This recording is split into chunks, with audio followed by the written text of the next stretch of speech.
Amén. Quiero invitarle, hermano, que vaya al Evangelio de Juan y vamos a ir al capítulo 13 y vamos a leer, al capítulo 12 y vamos a leer el versículo 32.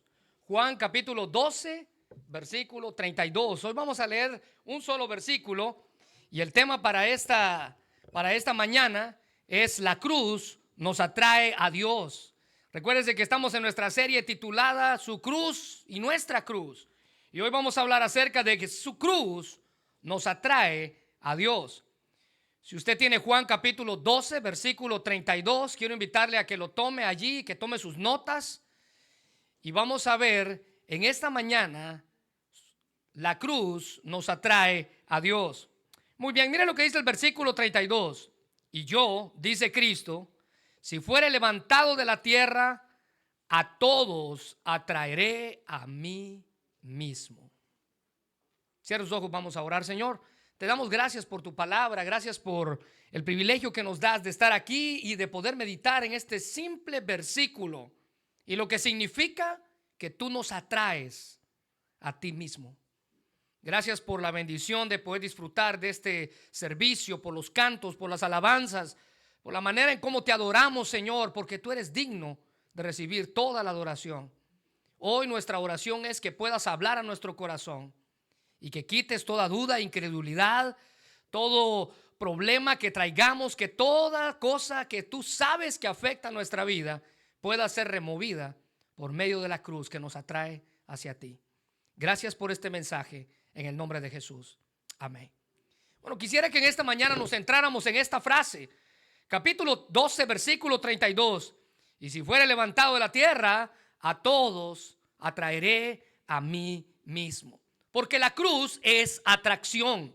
La cruz nos atrae hacia Dios. Ahora déjeme decirle que la cruz y la sangre de Cristo parecen que en muchas ocasiones son temas desagradables para muchas personas, especialmente aquellos que no comprenden el verdadero significado de la cruz y lo que ocurrió en ese lugar y el sacrificio, lo que significó para todos los seres humanos.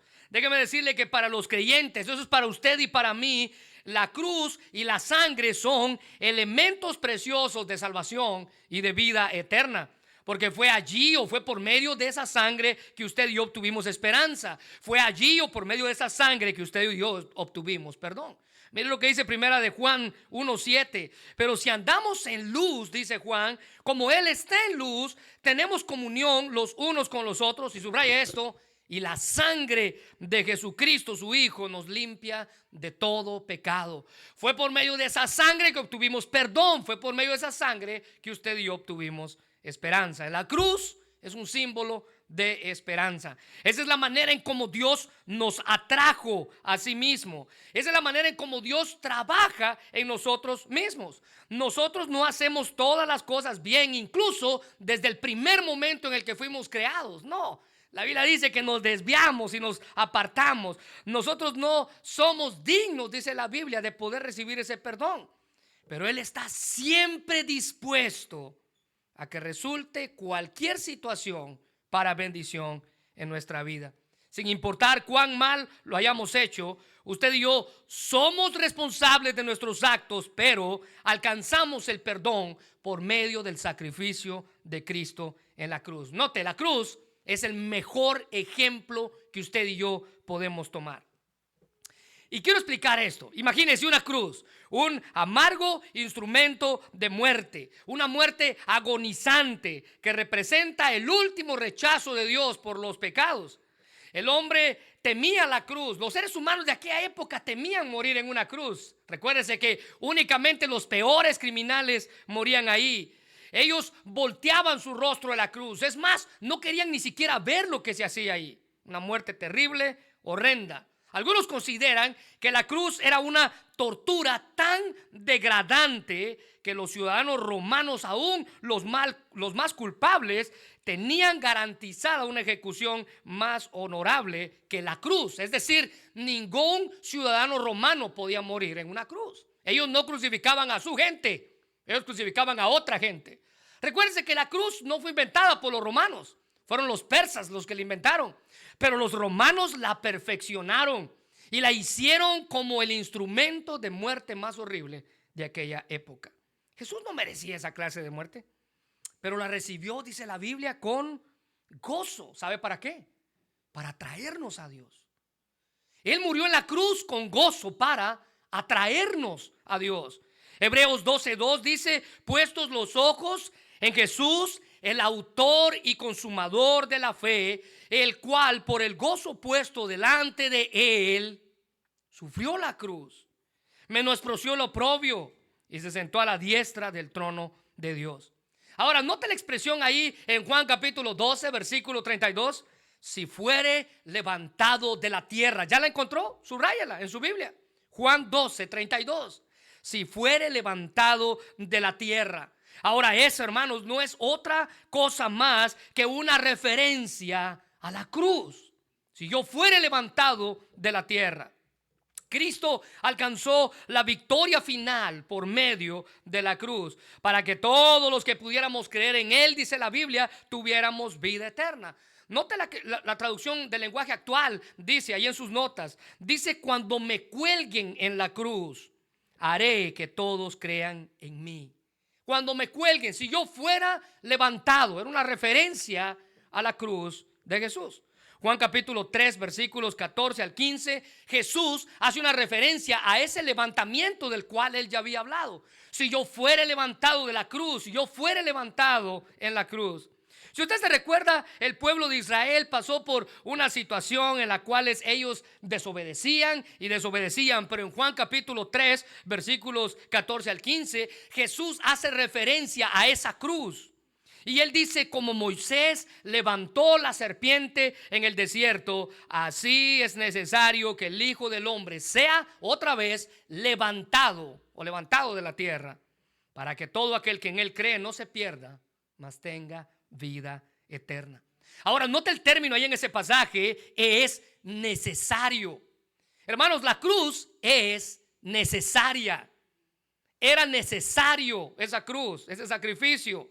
Eso enfatiza la muerte de Cristo. Era parte del plan de Dios en su soberanía para atraernos a él. Y aquí Jesús hace referencia, les dije, al pueblo de Israel. Cuando vagaban en el desierto, ellos estaban haciendo lo mejor que sabían hacer. ¿Y qué era lo mejor que el pueblo sabía hacer? Sí, quejarse, anótelo ahí. Lo que mejor sabían hacer, quejarse. Y se quejaban y se quejaban. Dice la Biblia que llegó el punto hasta en el cual llegaron a hablar en contra de Moisés y de Aarón, los líderes que Dios había levantado y puesto en el pueblo. En los líderes que Dios había escogido para que los dirigieran hacia la tierra prometida. El pueblo de Israel estaba hablando en contra de ellos y se quejaban, y su queja era la misma: ¿cómo no nos hubiéramos muerto allá en Egipto? ¿Por qué venimos aquí? Aquí nos van a comer los animales, no va a haber una tumba donde nos van a recordar. Dice la Biblia que comenzaron a hablar en contra de ellos, y durante 40 años era quejarse y quejarse. Bueno, llegó un tiempo en el cual Dios se enojó, y por la ingratitud del pueblo envió, dice la Biblia, una plaga de serpientes ardientes. Es decir, que hubo un momento en el cual el pueblo estaba rodeado de serpientes. Y la expresión serpientes ardientes, algunos consideran que era por su mordedura, que era muy fuerte, tanto que mataba al pueblo. Y otros consideran que era por el color que la serpiente tenía, y que con el reflejo del sol la serpiente pudiera en cierta manera brillar y pudiera verse como de fuego. Serpientes ardientes. Sea cual fuera la situación, yo no quisiera tener esas cosas cerca de mí. Pero lo que sí entendemos es que esas serpientes ardientes fueron para castigar al pueblo por su actitud rebelde. Pero en medio de la disciplina que Dios ejerció para el pueblo, la Biblia dice que un rayo de luz y de esperanza aparece. ¿Por qué?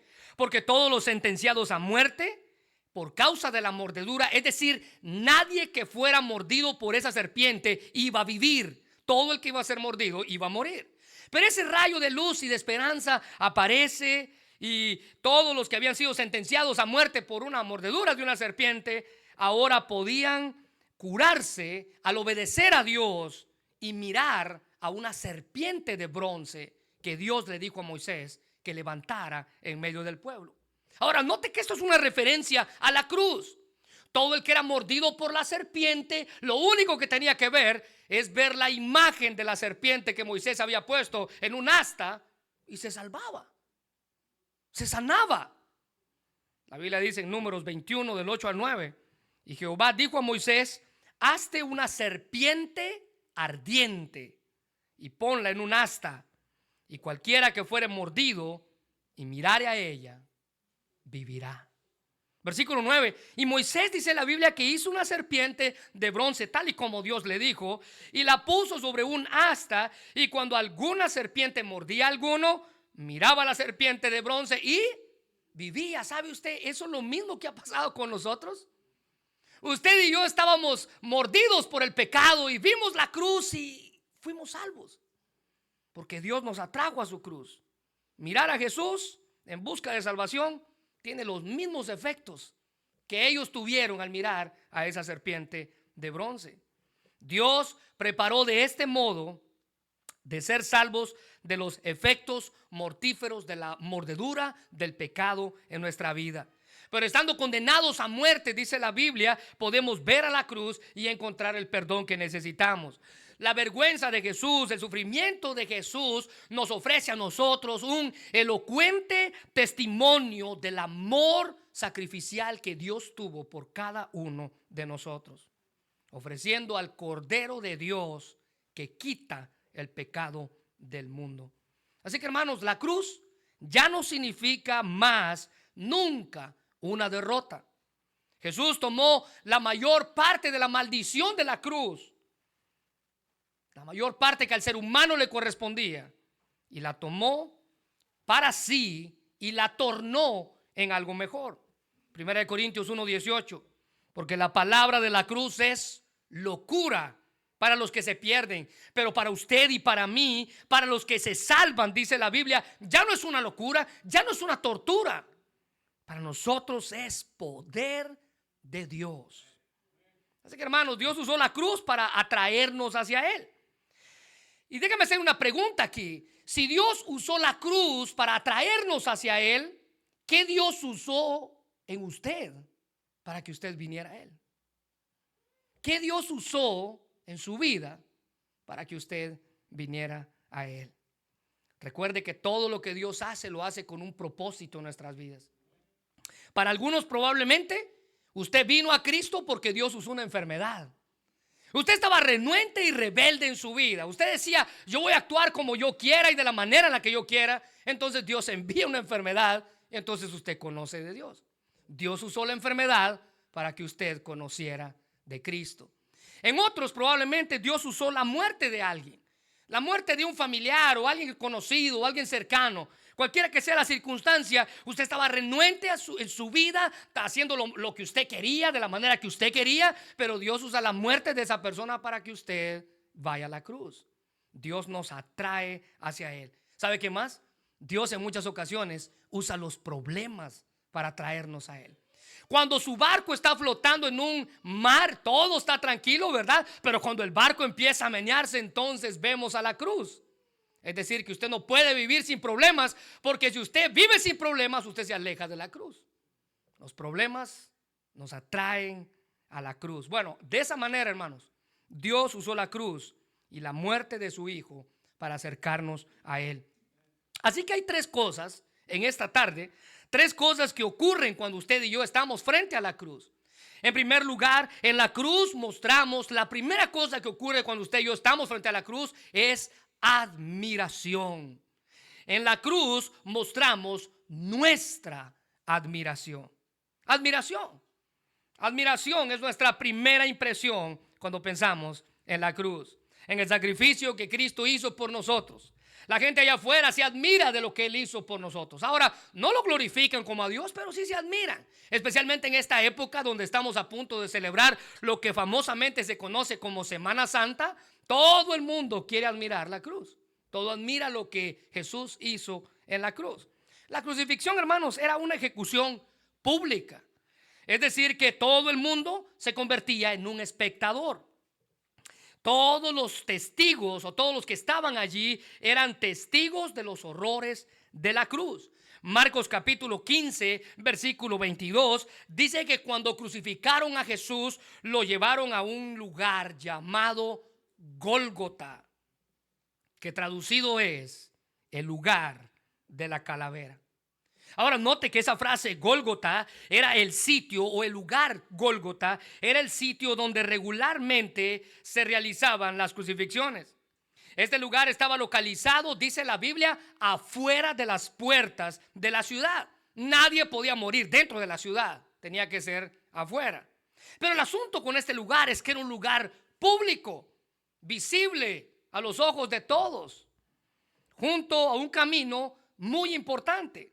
Y todo esto con el propósito, vuelvo a repetir, de hacer visible la crucifixión a todos los que caminaban por ahí. Lo más probable, algunos consideran, es que este Gólgota era una colina, algo que podía ser visible. Y algunos estudiosos creen que el lugar se le dio el nombre de el lugar de la calavera. Subraye eso ahí en su bosquejo. El lugar de la calavera, porque estaba ubicado en la cima de una colina que tenía la forma de una calavera. Tenía la forma de un cráneo que parecía una calavera. Y así, con ese nombre y con ese sacrificio dado en ese lugar, Gólgota era el lugar que estaba relacionado o vinculado con la muerte más horrible y pública que podía existir, la crucifixión. Y ahí estaba Jesús, colgado, expuesto, presentado ante todo el mundo. Todos los que conocían de la situación fueron testigos en aquella época. Las multitudes que pasaban por ahí lo veían. Ellos eran testigos presenciales de aquel horrible espectáculo. Y ante esto dice la Biblia que usted y yo y todos los de aquella época se admiraban de su muerte. Su primera impresión fue admiración ante la realidad de la cruz. Toda clase de personas estaban siendo representadas ante la multitud allí. ¿Se recuerda que estaba el centurión romano? Este representa a la clase pagana, militar, a los escépticos. Recuerde que el escepticismo es la doctrina que afirma que la verdad no existe, o que si la verdad existe, el hombre es incapaz de conocerla o de encontrarla. Es por eso que los más grandes pensadores nunca hablaron de la verdad. Buda y todos estos líderes religiosos que existieron decía: busquen la verdad. Ellos nunca afirmaron ni tenerla ni conocerla. Ellos dicen: ustedes busquen la verdad. El escéptico es el que no cree en la verdad. La incredulidad o la duda son parte de su vida.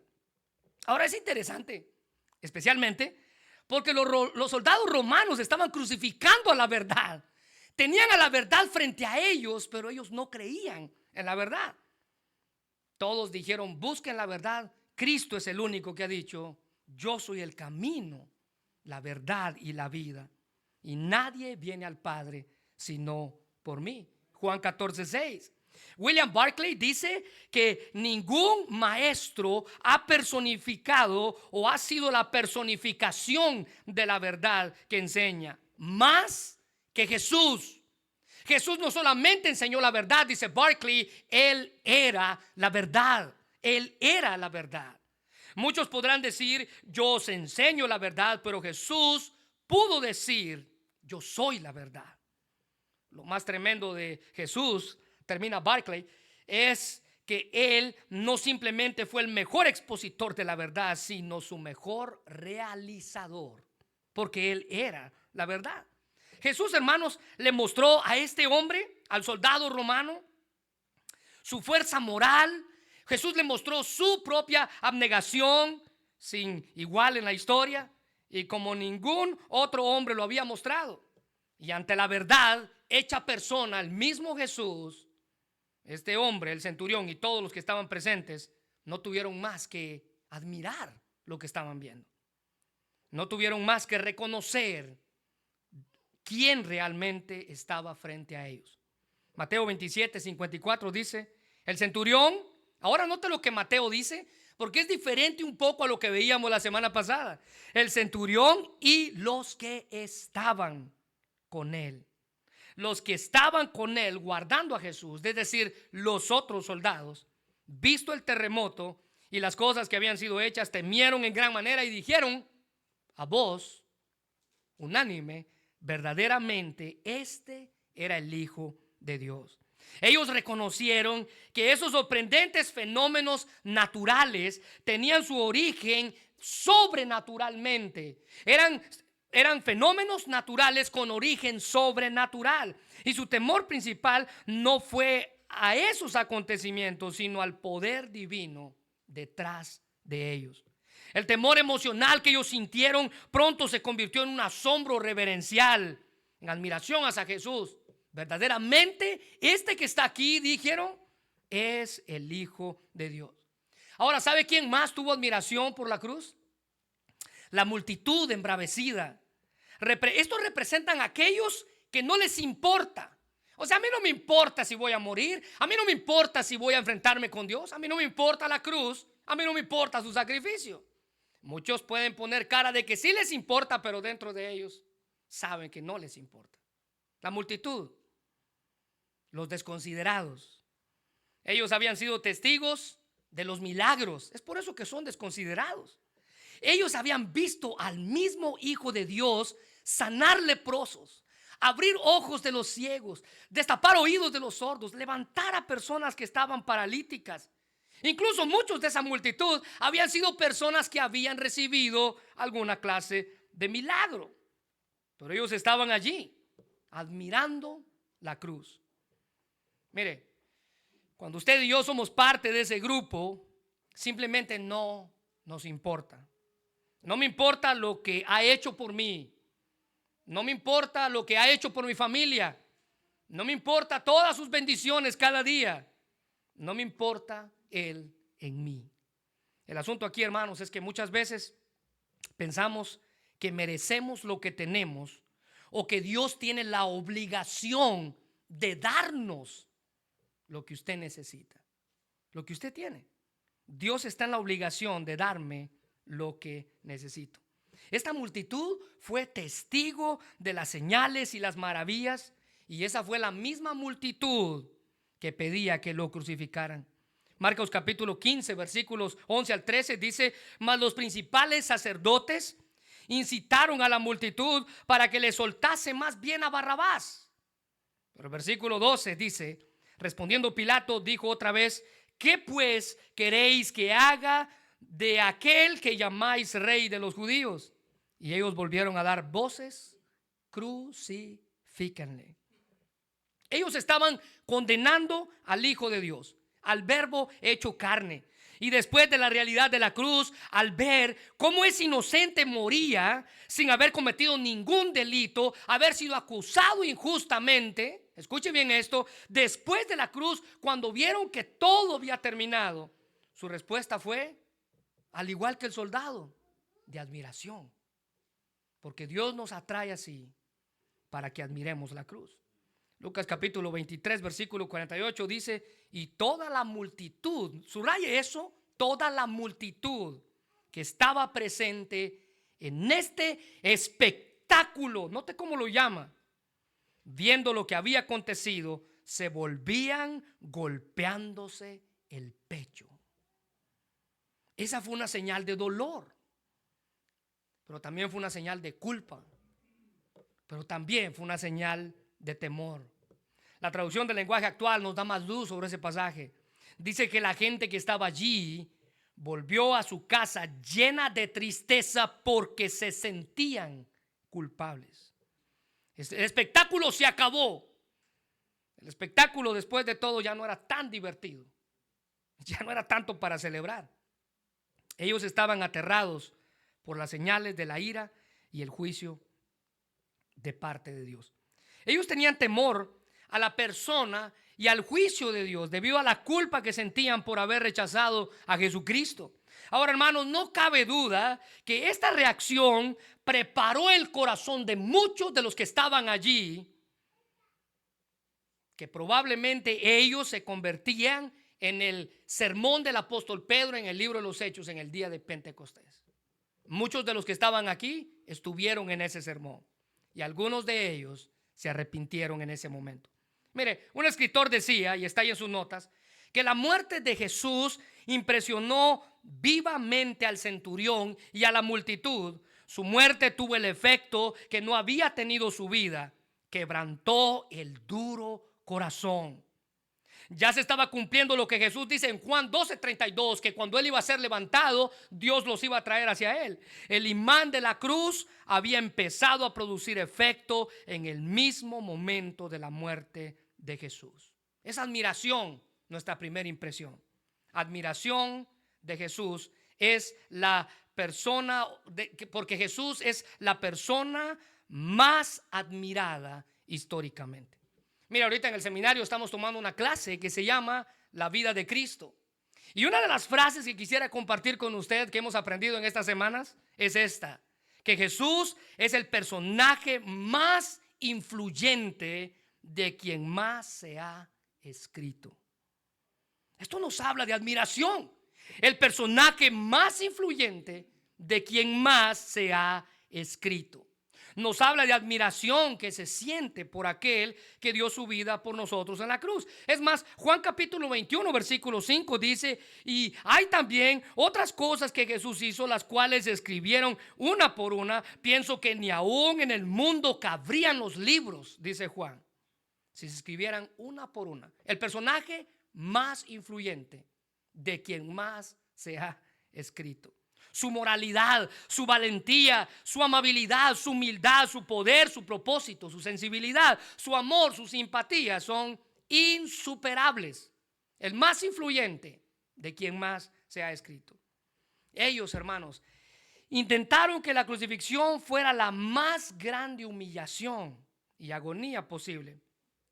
Pero déjenme decirle algo: la crucifixión se convirtió en la más grande victoria que ha existido. Isaías 52:13 dice: he aquí mi siervo será prosperado, será engrandecido y exaltado y será puesto muy en alto. Ahora nota en segundo lugar, la segunda impresión o la segunda cosa que ocurre cuando usted y yo estamos frente a la cruz es que en la cruz encontramos el amor real o el amor verdadero. De la misma admiración pasamos al amor, un amor real, un amor verdadero, sin fingimiento, un amor sin comparación. La cruz fue la muestra más grande de amor de Dios para la humanidad, hundida en su pecado. Cristo fue crucificado por amor a nosotros. Juan 15:13. Él mismo dijo: nadie tiene mayor amor que este, que uno ponga su vida por sus amigos. Jesús estaba diciendo: nadie tiene mayor amor que el que yo voy a tener. Yo voy a poner mi vida por mis amigos. Así que la muerte de nuestro Señor era la evidencia suprema de su amor por nosotros. Jesús no murió por él mismo, sino que lo hizo para que nosotros pudiéramos vivir. Es en la cruz donde encontramos el amor. Romanos 5:6-7 dice: porque Cristo, cuando éramos débiles, en su tiempo murió por nosotros. Note que éramos débiles, no había nada que pudiéramos ofrecer. Versículo 7: ciertamente apenas morirá alguno por un justo, con todo pudiera ser que alguno osara morir por el bueno. Pero él no murió por los buenos, él murió por los malos. Esa es la muestra más grande del amor en la humanidad. Éramos débiles, éramos incapaces de salvarnos, éramos incapaces de acercarnos a Dios. Alguien tuvo que venir a rescatarnos, y Pablo nos recuerda la más grande manifestación del amor de Dios en toda la historia y quizás en toda la eternidad fue su muerte en la cruz. Esta es la clase de amor que sobrepasa, dice la Biblia, los límites del entendimiento. Principalmente porque el amor humano, escuche bien esto, sobrepasa los límites de nuestro entendimiento, porque el amor humano se basa en la atracción generada por el objeto amado. Déjeme explicar eso. Vuelvo a repetirlo. El amor natural, el amor humano natural se basa en la atracción generada por el objeto amado. ¿Qué quiere decir eso? Usted ama a otro ser humano porque ese ser humano lo ama a usted. Usted ama a otra persona porque esa persona muestra cariño para usted. Con Dios no pasa así. Con Dios no pasa así. Es decir, como usted y yo pensamos así, usted ama a otro porque ese me ama a mí. Y no me va a decir que no es así. ¿Ha visto una pareja después de un divorcio? ¿Será que ellos se siguen amando? No, no se siguen amando. Lo amé en su momento porque él o ella me amó a mí. Y como usted y yo pensamos así, usted piensa que Dios es igual. Usted piensa que Dios nos ama a nosotros. ¿Por qué? Porque nosotros le amamos a Él. No, estamos terriblemente equivocados. Pensamos o atribuimos a Dios, bueno, yo amo a Dios porque Él me ama a mí y Él me ama a mí porque yo le amo a Él. Mire, creemos que su amor por nosotros incluso depende de lo bueno que somos, de lo que hacemos por Él, de cuánto le amamos. Pensamos que nos ama porque nosotros le amamos a Él. Se imagina, y póngase a pensar en esto, se imagina que Dios nos amara por lo o en la misma cantidad en la que nosotros le amamos a Él. Hermanos, estaríamos en serios problemas. Mire, un teólogo llamado Charles Hodge escribió y él dice: si Dios nos amara porque nosotros le amamos a Él, entonces Él nos amaría siempre y cuando nosotros le amáramos. Y con base a esta condición, nuestra salvación dependería de la constancia de nuestros, y note cómo Él lo llama, malvados corazones. No tendríamos esperanza. No tendríamos esperanza.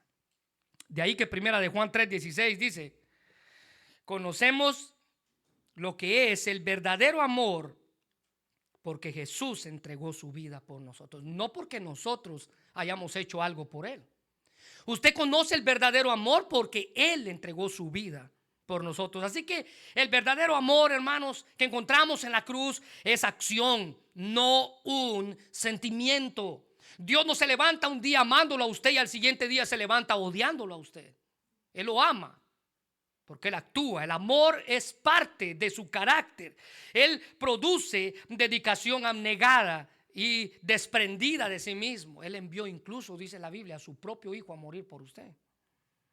El mayor acto de amor que cualquiera pueda hacer es entregarse por los demás.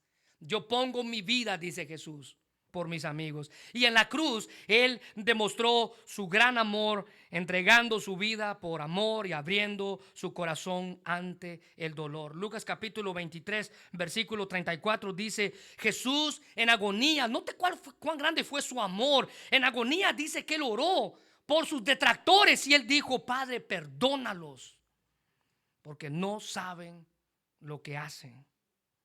Jesús pidió a Dios perdón, o que perdonara a la gente que le estaba dando muerte. ¿Quiénes eran estos?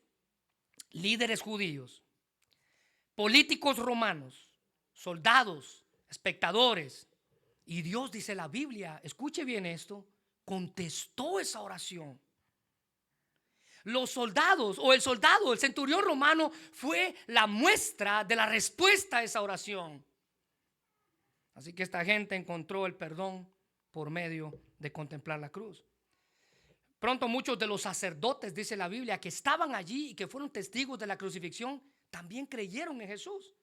Hechos capítulo 6 versículo 7 dice: y crecía la palabra del Señor y el número de los discípulos se multiplicaba grandemente. También muchos de los sacerdotes, los testigos que estaban allí, obedecían a la fe. En su oración Jesús pidió perdón por aquellos que lo estaban crucificando. Jesús estaba demostrando el verdadero amor. Ellos no eran conscientes de la magnitud de su maldad. Eran ignorantes ante lo que estaba sucediendo. Pero Jesús también mostró amor ante la petición del ladrón que estaba siendo crucificado al lado de él. Lucas capítulo 23 versículo 43 dice que las palabras para este hombre que estaba allí en agonía, al igual que el mismo Jesús, fueron: de cierto te digo que hoy estarás conmigo en el paraíso. el verdadero amor. Este hombre encontró el verdadero amor en la cruz a la par de otro crucificado. Imagínense que un hombre como este alcanzara el perdón, ese asesino que estaba colgado ahí, era algo impensable. Es más, vuelvo a repetir, que cualquiera que era puesto en una cruz ya estaba allí condenado a muerte. Ya no podían desclavarlo y bajarlo. Ya no podían asegurarse que volviera a vivir. Y ese hombre no tenía esperanza alguna. Un criminal a quien los romanos consideraban un peligro. Por eso lo estaban crucificando. Pero los judíos lo veían como alguien que no merecía el perdón. Y mucho menos que se le prometiera lo que Jesús le prometió. Hoy estarás conmigo en el paraíso. Ahora miren, la promesa de Jesús le hace, lo que hace en este hombre es que lo redime, lo rescata. Le estaría poniéndolo a él en el cielo en ese mismo momento que él muriera. Esto, hermanos, elimina cualquier sistema de obras de justicia que usted pueda hacer para ganarse el cielo. No es lo bueno que usted sea, sino en quien ha creído que usted puede ir al cielo. No es por lo bueno que usted sea, sino por la gracia de Dios en su vida. Este hombre no tuvo ni tiempo de bautizarse, estando en la cruz. Este hombre no tuvo ni tiempo de hacer suficientes buenas obras para ganarse el cielo. Pero estamos seguros, con la autoridad que las escrituras dan, que ese hombre está en el cielo. Las personas, hermanos, son atraídas a Jesús no por fuerza, sino por su amor. Hoy en día muchos son dirigidos por el temor, influenciados por sus sentimientos, pero el amor es lo único que atrae a un ser humano a la cruz. El amor nos atrajo a la cruz. 2 Corintios 5:14 dice: sea de una forma o de otra, el amor de Cristo nos controla. Ya que creemos que Jesús murió por todos, también creemos que todos hemos muerto a nuestra vida antigua. Matthew Henry, hablando de eso, comenta: todos estábamos perdidos y desechados, muertos y destruidos, esclavos del pecado, sin poder para liberarnos, y tendríamos que haber seguido así, miserables para siempre, si Cristo no hubiera muerto por nosotros. Él es nuestra luz de esperanza. Fue en la cruz donde usted y yo conocimos el verdadero amor. Pero note en tercer lugar, la tercera cosa que expresamos o que sale de nosotros cuando estamos frente a la cruz. En primer lugar fue admiración.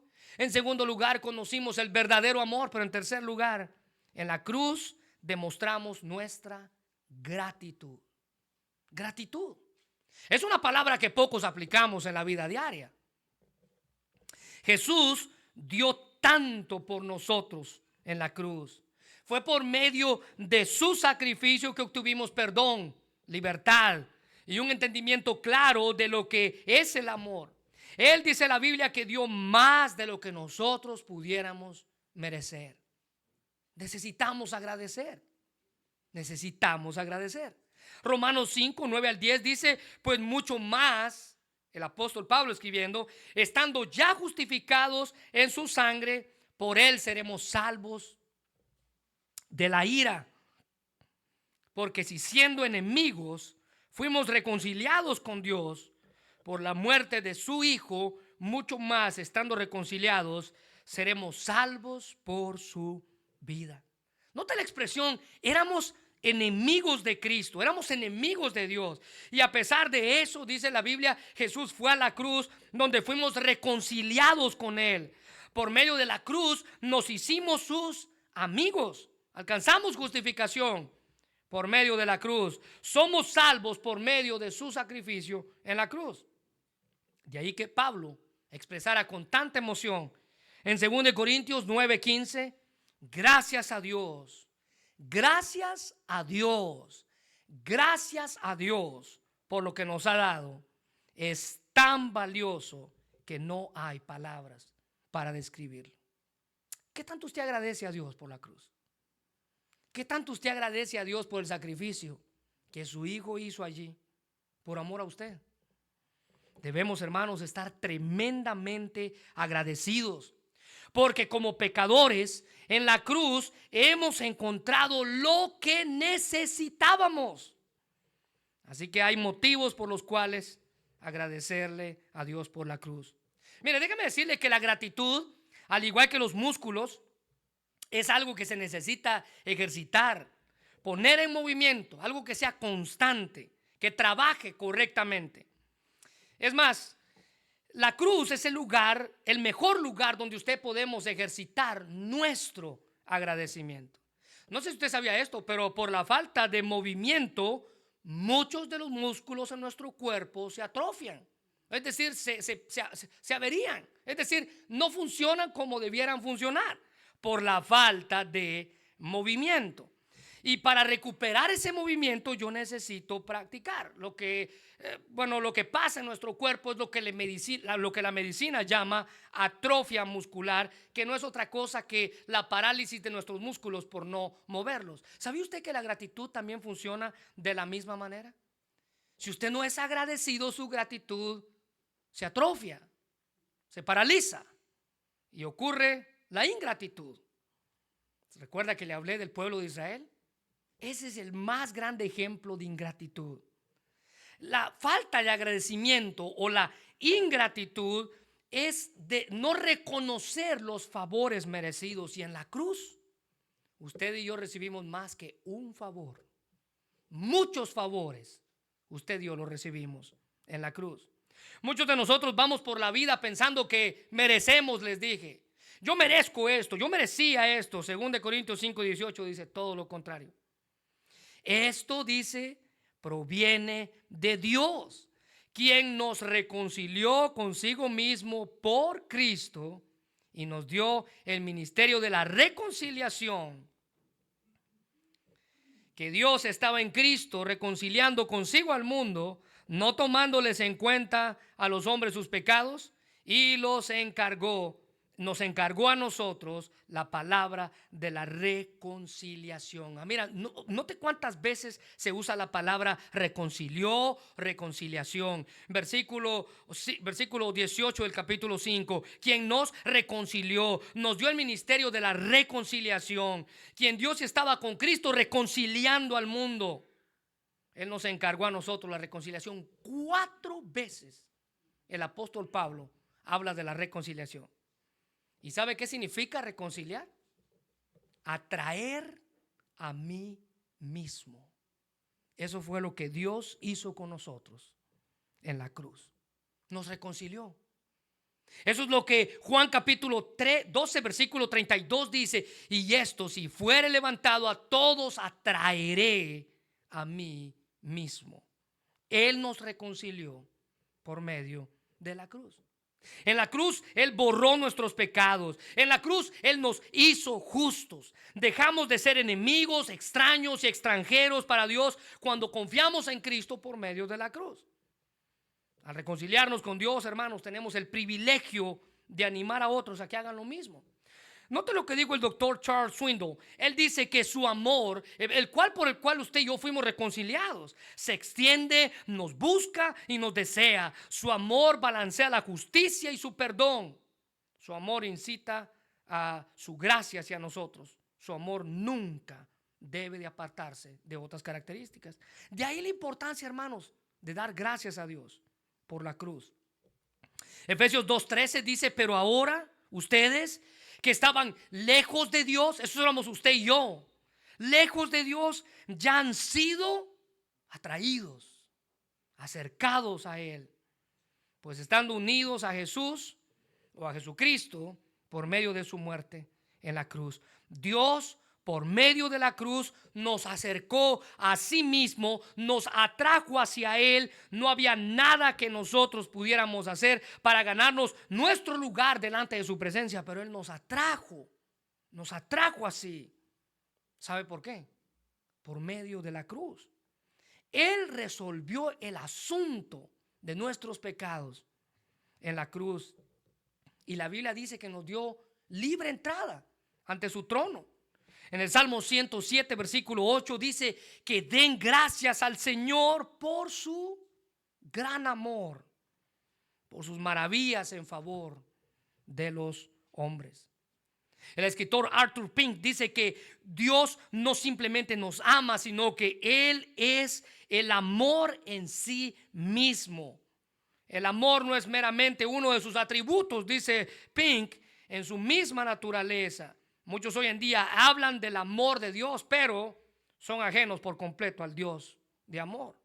Fue por amor, hermanos, que Dios envió a su Hijo al mundo para morir por nuestros pecados en la cruz. Debemos agradecer tan grande muestra de amor para con nosotros. ¿Sabe cómo Dios nos atrajo así? Les dije por medio de una enfermedad, les dije por medio de un problema, les dije por medio de una muerte. Yo no sé cuál fue la circunstancia que Dios usó para traerlo a usted a la cruz, pero lo que sí sé es lo que la Biblia dice. Y sea lo que sea que Él usó, ya haya sido una enfermedad, una muerte, un problema, dice la Biblia en Oseas capítulo 11 versículo 4, que esa enfermedad, ese problema o esa muerte fueron lazos de ternura, con cuerdas de amor. Él nos trajo hacia mí, dice Él. Los acerqué a mis mejillas como si fueran niños que todavía necesitan de su mamá. Me incliné a ellos para darles de comer. Alguna vez, hermanos, déjenme decirle esto, porque algunas veces la cuerda está tensa para disciplinarnos, pero otras veces la cuerda está floja para guiarnos. Pero siempre con, Oseas 11:4, ternura y con amor. Y su objeto es siempre el bienestar de los que Él ama. Es dependiendo de lo que yo necesito, es de cómo va a estar esa cuerda en mi vida. Ya sea que yo necesite disciplina o que yo necesite la guía de Dios en mi vida. Así que la bendición es que por medio de esas cuerdas fue que un día usted y yo conocimos a Cristo Jesús como nuestro Salvador. Ya sea que Dios haya usado cualquier clase de cosa, dele gracias, porque si no hubiera podido por esa situación, usted no hubiera conocido la verdad del evangelio de su salvación. Él usó eso para guiarnos, Él usó eso para traernos hacia Él, o que haya usado cualquier cosa para corregirnos y para traernos hacia Él, ya sea que nos haya traído hacia Él por medio de la guía, o ya sea que haya sido traernos hacia Él por medio de la corrección. ¿Sabe qué es lo importante del asunto aquí? Es que Él nos atrajo hacia Él. Juan 12:32. Si yo voy a ser levantado, yo voy a traer a todos a mí mismo. Miren lo que dice 1 Tesalonicenses 5:18. Sean agradecidos en toda circunstancia, pues esta es la voluntad de Dios para ustedes, los que pertenecen a Cristo Jesús. Dar gracias, cualquiera que sea la circunstancia. Déjenme terminar con esto. Y quisiera terminar con dos preguntas para ustedes que están allí en sus notas. ¿De qué manera Dios lo trajo hacia sí mismo? ¿Qué fue lo que Él usó para traerlo? ¿Qué fue lo que Él usó para que usted viniera a sus pies? ¿Qué fue lo que Él usó para que usted se acercara a Él? Y en segundo lugar, ¿cómo Dios lo llevó a usted hacia Él? ¿Cómo Dios lo guió? ¿Quién fue la persona que le ayudó? Mire, hermano, la Biblia, más que un libro de teología, es una biografía. Y toda la escritura testifica de Dios atrayéndonos para sí mismo. Él usa diferentes métodos, Él usa diferentes personas, Él usa diferentes circunstancias, Él usa diferentes maneras, pero todas con el mismo propósito. ¿Cuál es ese propósito? Juan capítulo 12 versículo 32. A todos atraeré a mí mismo. La cruz nos atrae hacia Él. La cruz nos acerca a Dios. Es el medio que Él usó para que usted y yo creyéramos en Él. Es el medio que Él usó para que usted y yo alcanzáramos perdón. Quiero invitarle a que cierre sus ojos. Y mientras está allí con sus ojos cerrados, yo le animo a que piense algo. ¿Qué fue lo que Dios usó para traerlo a la cruz? ¿Qué fue lo que Dios usó en su vida para traerlo a la cruz? Y no sé si alguna vez usted es de aquellos que se ha renegado por lo que Él usó, sea enfermedad, sea cualquiera la circunstancia. Déjeme decirle que si no hubiera sido por eso, usted no hubiera conocido la verdad. Él usó esa situación para que usted estuviera aquí hoy. Él usó ese momento en su vida como parte de su plan perfecto para que usted conociera de Él. Y a veces son circunstancias muy dolorosas, pero dele gracias a Dios porque lo atrajo así. Lo trajo para Él. Le dio la libertad que usted necesitaba. Usted encontró el amor que andaba buscando. Todo lo que usted necesita está en la cruz. Ese es el medio que Dios usó para que alcanzáramos el perdón de nuestros pecados. Señor, te damos gracias, Padre, por tu palabra y gracias por el amor que nos das. Nos has mostrado y nos mostrarás ese amor por medio de la cruz. Gracias, Señor, porque en medio de la circunstancia que podamos estar enfrentando, tú tienes el control en nuestra vida. Y cada circunstancia, por muy difícil que ésta sea, nos atrae hacia ti. Nos anima a mirar a la cruz. Señor, en medio de la mordedura del pecado que teníamos y en medio de la condena a muerte que teníamos, tú nos permitiste mirar a la cruz tal como el pueblo lo hizo en el Antiguo Testamento al ver la serpiente. Ellos miraban a la cruz y vivían. Nosotros miramos a la cruz, alcanzamos perdón y obtenemos vida eterna. Y por eso te damos gracias, Señor. Gracias por el privilegio tan grande que nos das de recibir la vida eterna, aunque no la merecemos y no hay nada en nosotros que podamos ofrecer para poderla obtener. Tú pensaste en nosotros y con cuerdas amor nos trajiste hacia ti por medio de la cruz. Así que la cruz, en lugar de ser un símbolo de dolor, es un símbolo de victoria. Y si usted que está aquí en esta tarde, no sé si usted cree o no cree en la cruz, después de haber escuchado esto, yo le invito a que usted se acerque a la cruz. Usted no está aquí por casualidad. Dios lo trajo con hilos de ternura y con cuerdas de amor lo hizo que usted viniera hoy aquí. ¿Sabe para qué? Para que escuchara de la cruz y encontrara el perdón que usted necesita. Señor, gracias por tu amor. Gracias por esas cuerdas de amor con las que me trajiste y nos trajiste a cada uno de nosotros. Te doy gracias porque tú, Señor, obraste en nuestra vida. Nos has dado el perdón y nos ayudas a vivir para ti, Señor.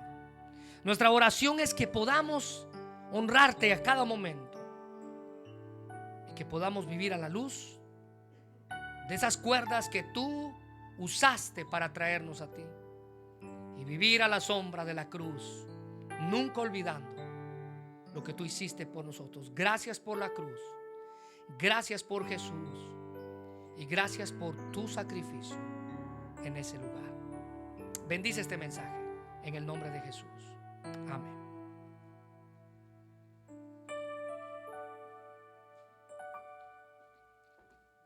Quiero invitarlos a que se pongan de pie.